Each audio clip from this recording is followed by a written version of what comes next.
चार दीवारी क्यों किए जाते हैं? क्योंकि पर्दे के लिए। ये मकान है पर्दा के लिए कि अंदर का चीज आपको दिखाई ना दे, दिखाई ना दे।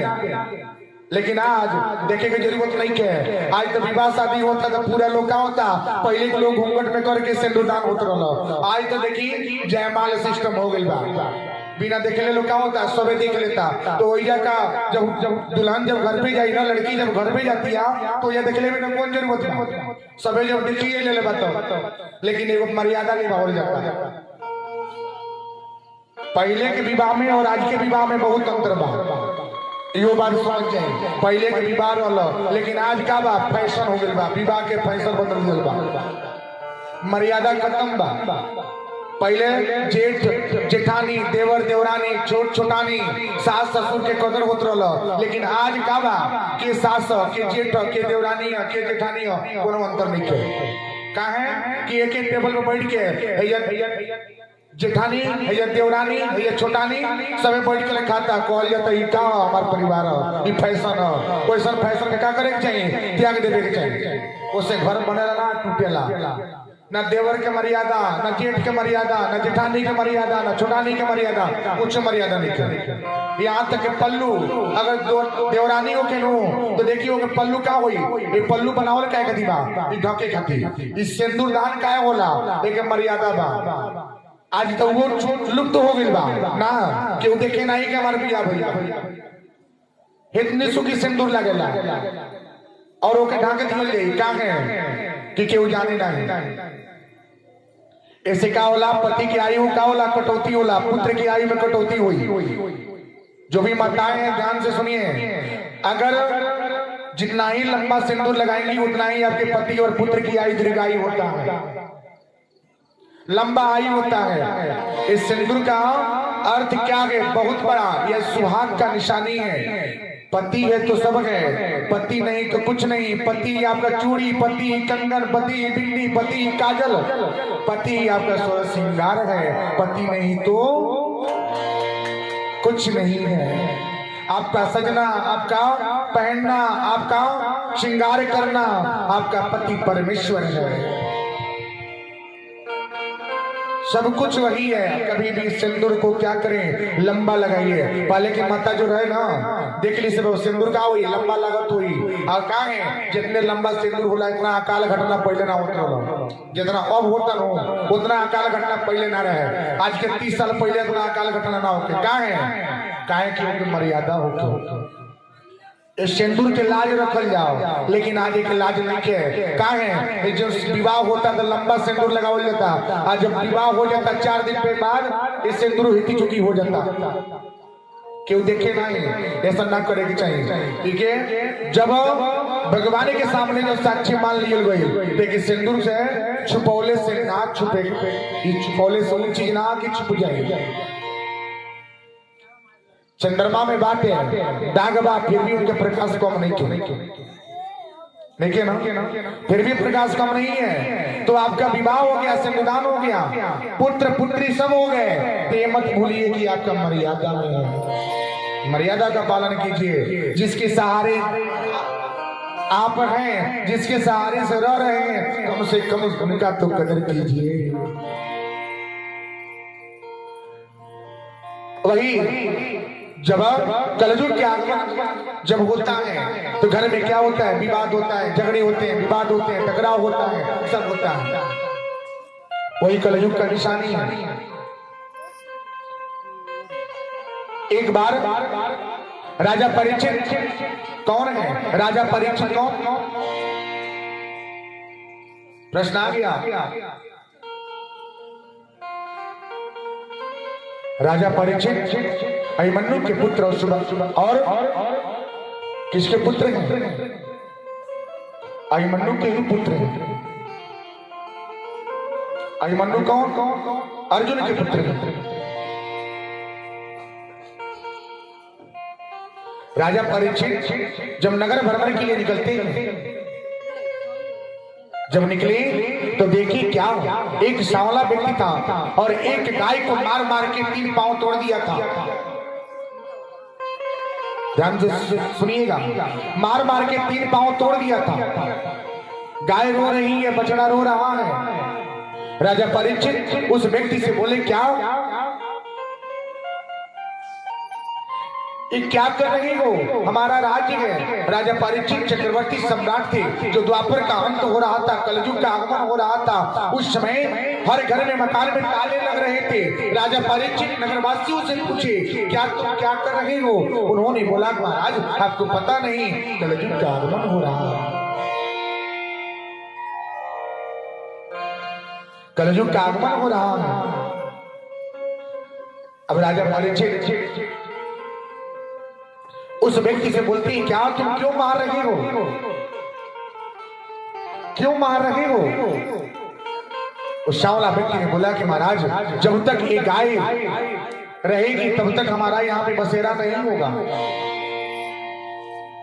तब तक बसेरा नहीं होगा जब तक ये गाय रहेगी। गाय क्या है? सीधे साधे, यानी कि सरल सीधा साधा। गाय का पालन कितने लोग करते हैं? हाथ उठाइएगा। गाय का पालन कितने लोग करते हैं? गौ सेवा कितने लोग करते हैं? गौ की सेवा जो करता है ना, उसके घर पे कभी दुख दरिद्र नहीं होता, कहीं ना कहीं से उसका भरण पोषण के लिए हो जाता है। क्योंकि गाय क्या है? लक्ष्मी है, लक्ष्मी स्वरूप है। गाय का गोबर, गाय का मूत्र, गाय का घी, गाय का दूध, गाय का दही पूजा पाठ में लगता है। तो गाय का पालन समझिए कि सबसे बड़ा धर्म होता है गौ का सेवा करना। और चक्रवर्ती राजा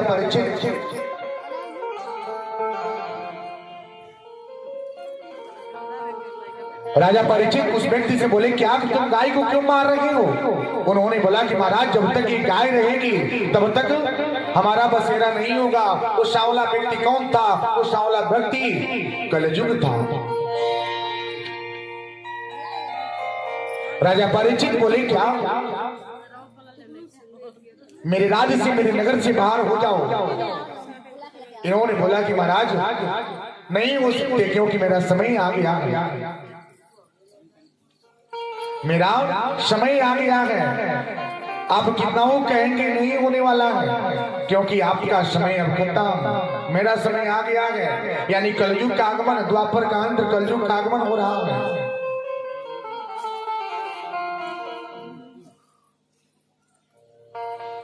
चार युग हैं। चार युग क्या है? सतयुग है, त्रेता, द्वापर और कलयुग। एक कलयुग है। कलयुग के बाद इस सृष्टि का अंत हो जाएगा, इस सृष्टि अंत हो जाएगा। और वही मैंने बोला ना, मनु और शत्रुपा, जो अभी आपने कथा सुना है वैसे ही होगा। फिर से चारों तरफ जल ही जल होगा, और आने वाला समय होगा ऐसा लगेगा कि आसमान में छेद हो गया है, छिद्र हो गया है, पानी की धार रुकेगा नहीं। आने वाला जो कलयुग होगा, लगातार 12 साल जल ही जल बरसेगा, जलाशय चारों तरफ जल होगा, और एक कलयुग का अंत हो जाएगा।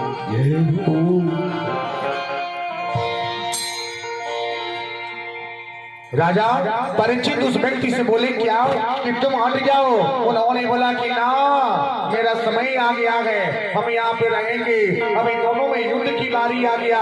फिर राजा परीक्षित बोले, क्या कि तुमको जाना ही होगा? कलयुग बोला, क्या नहीं महाराज, मेरा समय आ गया है।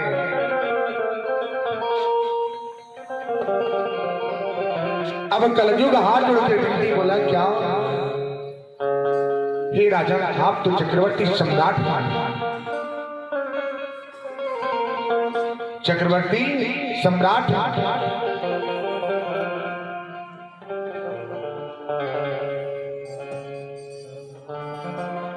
और आप जब ऐसे करेंगे तो प्रजा पे क्या होगा?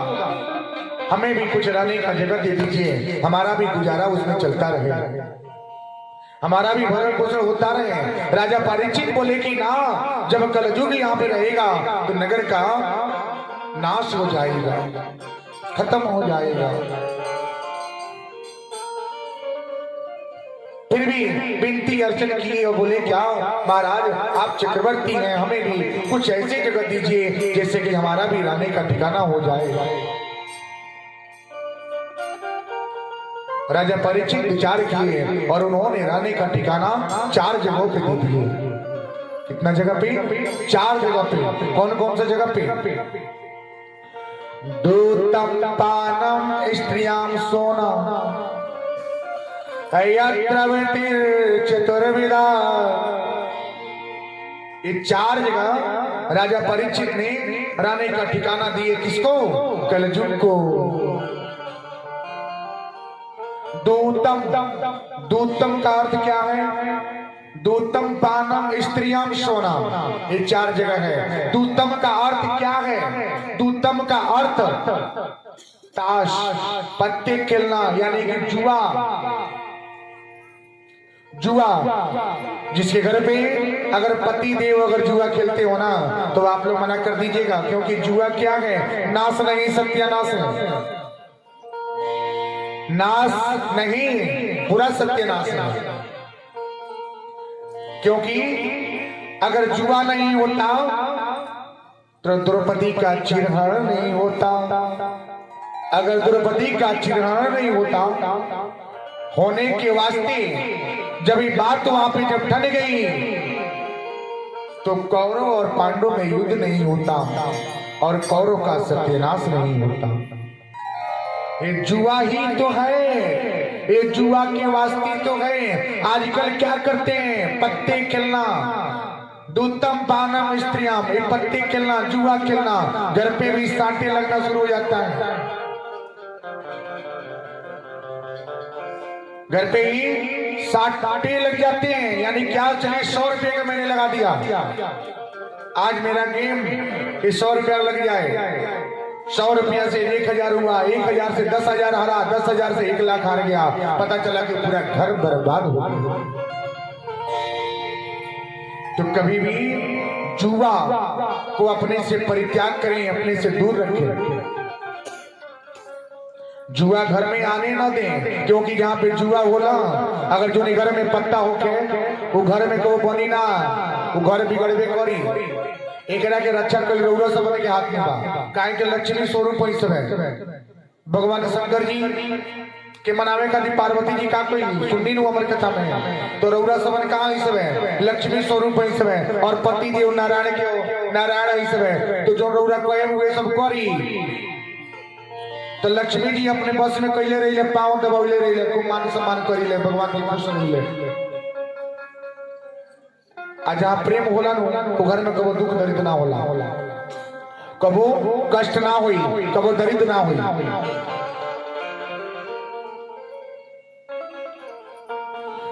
पानम, पानम का अर्थ क्या होला? पानम का अर्थ क्या हुई? पानम का अर्थ होता है क्या?